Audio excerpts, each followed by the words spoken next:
Chelsea juara Piala Dunia antar klub 2021. Chelsea menjadi juara Piala Dunia antar klub 2021 usai mengalahkan Palmeiras di laga final. Bagi The Blues, ini adalah gelar pertama mereka di ajang Piala Dunia antar klub. Bermain di Mohammed bin Zayed Stadium Sabtu kemarin malam, Chelsea harus berjuang hingga extra time untuk bisa mengalahkan Palmeiras. The Blues menang dengan skor 2-1. Chelsea unggul lebih dulu lewat Romelu Lukaku, tapi sayangnya Palmeiras menyamakan kedudukan dari gol Rafael Veiga. Laga kemudian dilanjutkan ke laga extra time. Chelsea akhirnya memastikan gelar juara setelah dieksekusi penalti Kai Havertz menjadi gol pada menit ke-116. Chelsea menembus kegagalan mereka di Piala Dunia antar klub 2012 lalu, ketika kalah dari Corinthians di laga final. Kini Chelsea pada rezim Roman Abramovich telah mendapatkan semua gelar yang mungkin diraihnya.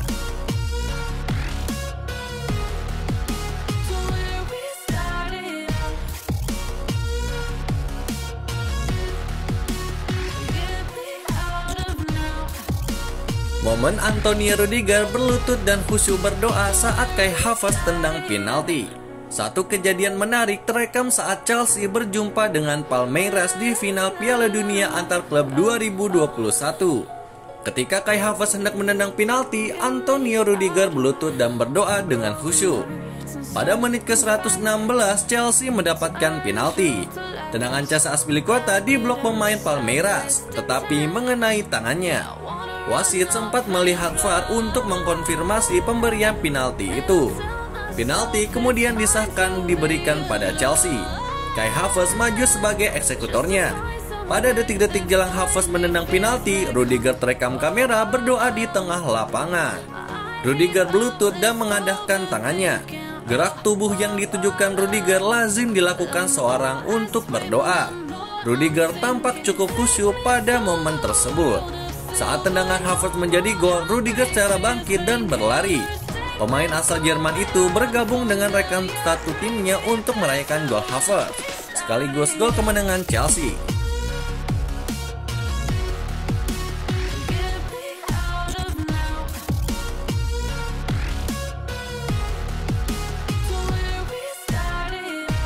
Manchester United ditahan imbang Southampton.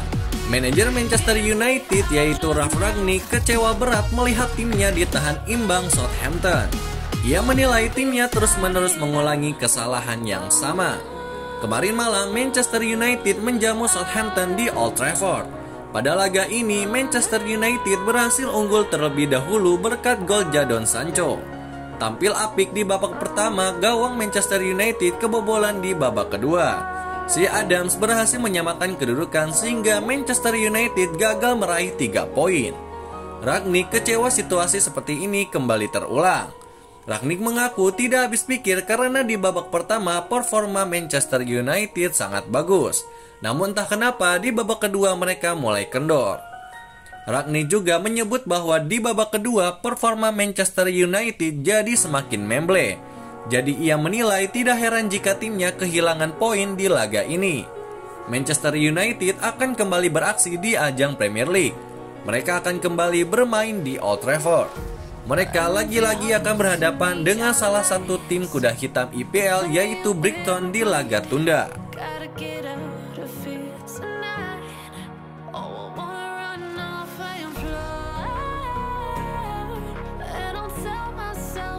Arsenal berikan ban kapten untuk Lacazette. Ini kemunduran besar. Mikel Arteta dinilai telah keliru membuat keputusan terkait pemilihan kapten Arsenal.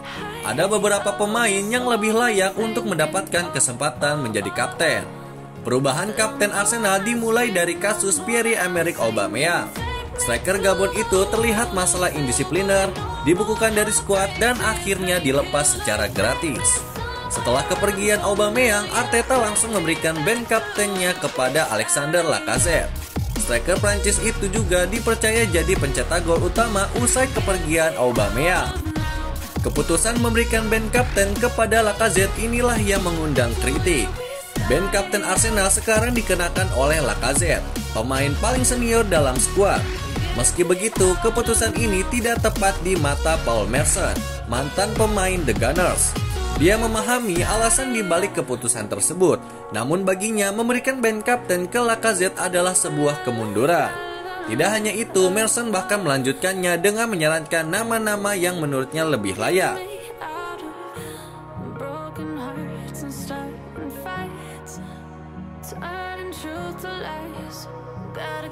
Ambisi Gerrard di Aston Villa. Ketika Coutinho bicara dan langsung yakin, Philippe Coutinho harus berterima kasih kepada Steven Gerrard karena mau memberinya kesempatan bermain kembali di Premier League.